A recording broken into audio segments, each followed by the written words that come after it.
Hey guys, so dealing with our polynomials, we just did a bunch of adding, we did a bunch of subtracting. Now we're going to get to the next operation, multiplying. To begin, we're going to start off with the smallest polynomials and their multiplication. We're going to be multiplying monomials together.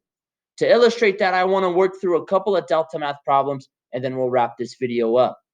So starting off, multiplying monomials together, it's actually a little simpler than you might think. What we want to do is we want to multiply those coefficients together first. So we're going to start off here. We have 4 times negative 15. Calculator or just in your head, either way. 4 times 15 makes 60. A positive 4 times a negative 15 makes negative 60. Next, we want to multiply our variables together. And this takes us back to the exponent properties we learned back in Unit 4 with our exponentials. But I'm looking on the outside here.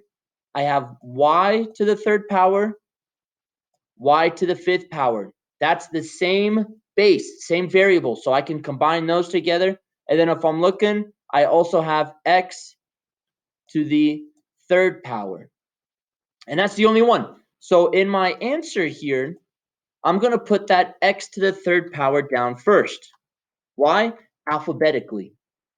X comes before y, so we go x first. Then I'm looking at my next variable, the y's.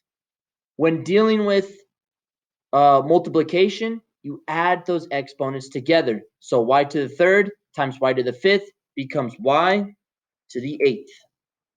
I've got the coefficients, I've got my x variable, I've got my y variables taken care of. I've multiplied successfully. Let's try another one. Okay, starting off the same way. Dealing with this one, let's work with our coefficients first. I have negative 8 times positive 10. So that gives me negative 80. Then I'm looking at my variables. I have x to the third power. Do I have another one? Yes, I do. And it's another x to the third power. Okay, let's deal with that one next. I have x. And then when you're multiplying, add the exponents together. 3 plus 3 makes 6. Looks like I have something else in my problem as well. I also have just this y by itself. So in our problem, don't forget to put that y down also. Coefficients first, then go through your variables. I've got my x's that I was able to add those exponents together. Y was all by itself.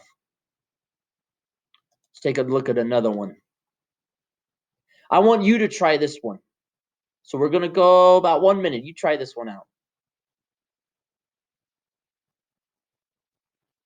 Alrighty, hopefully you got something figured out. Let's talk this thing up. So looking at this one, again, dealing with our coefficients, I have 6 times 13. Ooh, that's kind of a tricky one. 6 times 10 makes 60. 6 times 3 makes 18. 60 plus 18, 78, right? Now let's deal with our other variable. I'm looking at my next one. Okay, I have x, and that had an invisible 1 exponent. So hopefully you caught that. But then looking through the next one, I have x to the fifth power. X to the first times x to the fifth. I add those exponents together. So this makes x to the sixth. Now I'm looking for the other piece that I have, and it looks like I have y squared. Do I have another? I do. I have another, and it's exactly the same. It's another y squared. So adding those exponents together gives me y to the fourth. So negative 78 x6 y4. Let's see if I got this one right. There we go. Hopefully you guys got it right as well. Multiplying monomials. Take care of those coefficients. Take care of those variables, making sure you're adding those exponents together. Thanks so much, guys. Reach out if you need any help.